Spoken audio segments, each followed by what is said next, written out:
नमस्कार दोस्तों, मैं Moin Khan math expert academy में आप सभी का स्वागत करता हूं। आज मैं लेके आया हूं आपके लिए प्रश्नावली 2.2 और प्रश्नावली 2.2 है उसमें अपन पढ़ेंगे अंकगणित की मूलभूत प्रमेय। अंकगणित की मूलभूत प्रमेय और अंकगणित की मूलभूत प्रमेय जो होती है वे ये है अंकगणित की मूलभूत प्रमेय यानी फंडामेंटल थ्योरम ऑफ अर्थमेटिक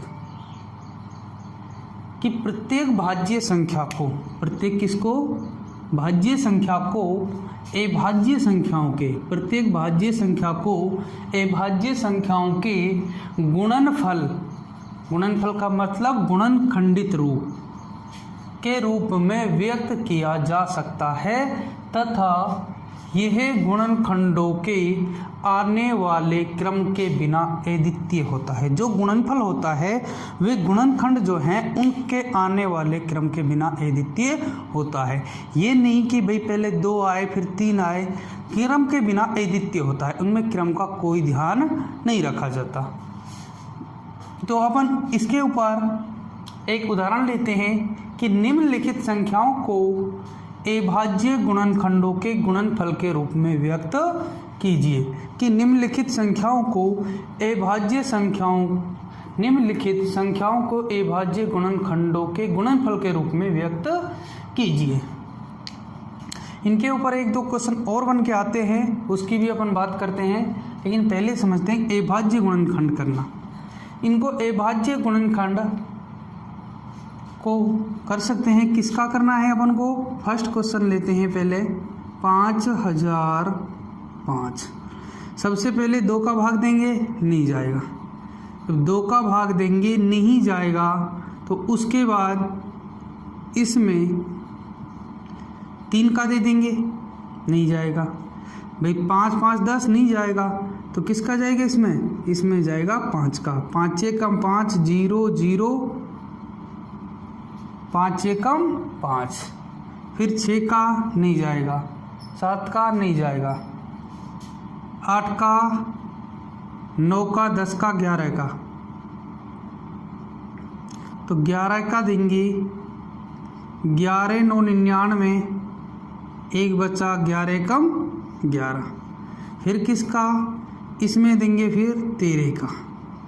13 7 91, कितना 13 7 91 और 7 एकम 7, 7 एकम 7। इधर 7 का भी चला जाएगा, लेकिन अपन किसी भी क्रम में उसके गुणनखंड दे सकते हैं।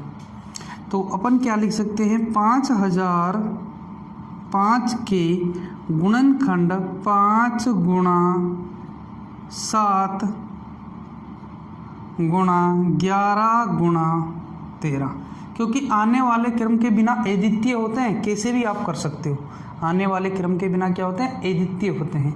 तो ये हो गया इनका गुणनखंडित रूप, गुणनफल के रूप में व्यक्त हो गया। यदि कहा जाए कि गुणनखंडों की घातों का योग क्या है, गुणनखंडों की घातों का योग क्या है, इसकी घात 1 1 1 1 1 2 3 और 4, तो गुणनखंडों की घातों का योग कितना है 4 और गुणनफल 1 गुणा 1। आपको विविध में ऐसे क्वेश्चन भी मिल जाएंगे कि घातों का योग बूझ लिया, घातों का गुणनफल बूझ लिया। सेकंड देखते हैं 140। 140 में किसका भाग 2 का 70, फिर किसका 2 का 35, फिर 3 का जाएगा नहीं, 5 का 7 और फिर 7 का देंगे 1। तो 140 बराबर 2 गुणा 2 गुणा 5 गुणा 7। तो इसको अपन ये भी लिख सकते हैं 2 की घात 2 इंटू 5 गुणा 7। तो ये हो गया अभाज्य गुणनखंडों के रूप में व्यक्त हो गई कि प्रत्येक भाज्य संख्या को अभाज्य संख्याओं के गुणनखंडों के गुणनफल के रूप में व्यक्त करना।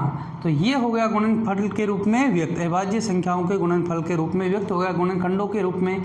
यदि इसी क्वेश्चन में भी पूछा जाए कि अभाज्य गुणनखंडों की घातों का योग क्या है। 1, 1, 2 और 2 4। घातों का योग कितना हो जाएगा 4।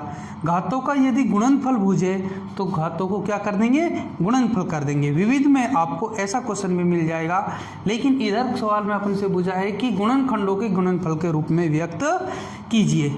तो इसको आप उतार सकते हो या फिर इसका स्क्रीनशॉट आप ले सकते हो। क्वेश्चन नंबर 2, 96 और 404 का महत्तम समापवर्तक HCF और लघुत्तम समापवर्तक LCM ज्ञात कीजिए तथा सत्यापित कीजिए कि LCM गुणा HCF बराबर पूर्णांकों का गुणनफल।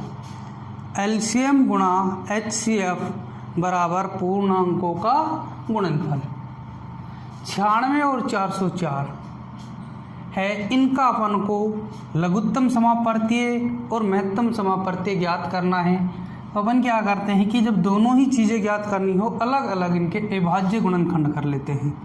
96 के करते हैं, 2 का देंगे 8, 48, फिर 2 का देंगे 24, फिर 2 का 12, फिर 2 का 6, फिर 3 और 3 का फिर 1।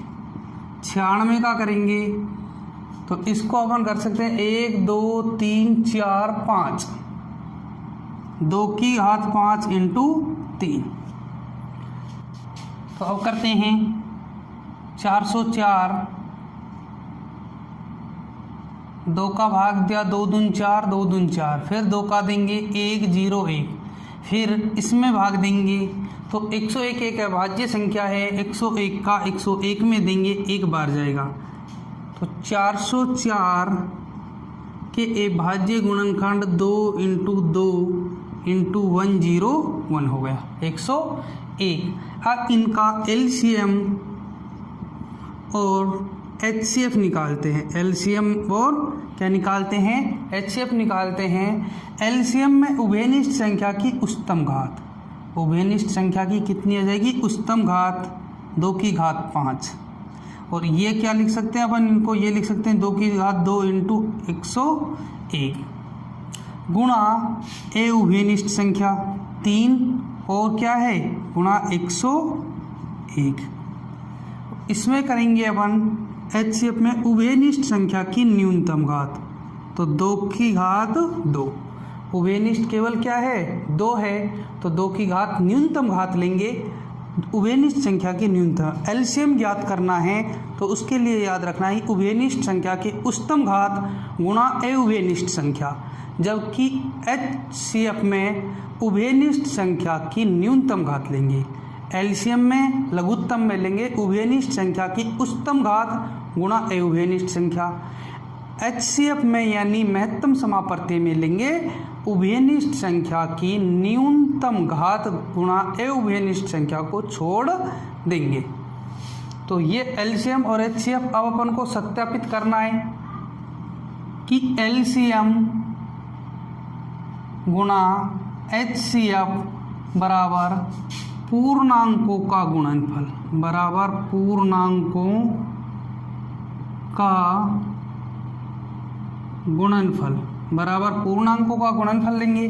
तो अब इसमें देखेंगे अपन बराबर पूर्णांकों का गुणनफल। तो अपना LCM आया था, इनको यदि अपन गुणा करें तो इसका मान कितना हो जाएगा 4, इसका हो जाएगा 2 गुणा 2 गुणा 2 5 बार, 1 2 3 4 और 5, 2 दूनी 4, 4 दूनी 8, 8 दूनी 16, 16 दूनी 32, 32 गुणा 3, 32 गुणा क्या करेंगे 3, 3 दूनी 6 और 3 तिया 9। 96 का गुणा 101 से, तो ये हो जाएगा 96 इंटू 00 इंटू 96, 6 9 96 96 कितना आ जाएगा 96 इंटू 96। अब LCM आया 96,000, तो 9696 गुणा HCF 4 बराबर पूर्णांकों का गुणा 96 इंटू 404। 96 इंटू क्या जाएगा 404। अब अपन ने इसका गुणा इससे किया 96 से, तो अपना आएगा 4 छिकी 24 हासिल 2, 4 नाम 36 और 2 38 हासिल 3, 4 छिकी 24 3 27 हासिल 2, 4 नाम 36 और 2 38, 38,784। इधर गुणा करते हैं अपन 404 इंटू 96 का, तो 6 चौके 24 और 6 चौके 24 इंटू 9 चौके 36 और 9 चौके 36, 4 8 7 8, वही कितना आ रहा है 38,784। कितना आ रहा है 38,784। तो LHS बराबर RHS। तो इससे स्पष्ट होता है या सत्यापित होता है कि दो संख्याओं का, दो पूर्णांकों का LCM गुणा HCF बराबर होता है उन पूर्णांकों का गुणनफल। तो ये देखिए अपन ने अंकगणित की मूलभूत प्रमेय और उस पर आधारित कुछ सवाल। आगे फिर बात करेंगे अपन 2.2 जो प्रश्नावली 2.2 है उनके महत्वपूर्ण सवाल जो पेपर की दृष्टि से वेरी इंपॉर्टेंट है। तो इसको आप उतार सकते हो या इसका स्क्रीनशॉट आप ले सकते हो। तो दोस्तों आशा करता हूँ ये क्लास आपको पसंद आई होगी, और यदि ये क्लास आपको पसंद आई है तो आप अपने YouTube channel math expert academy को लाइक करें, शेयर करें एंड सब्सक्राइब करें। और यदि किसी ने अभी तक अपना चैनल सब्सक्राइब नहीं किया है तो सब्सक्राइब करें और बेल आइकन दबाना ना भूलें, जिससे क्लास डलते ही आपके पास नोटिफिकेशन मिल जाए।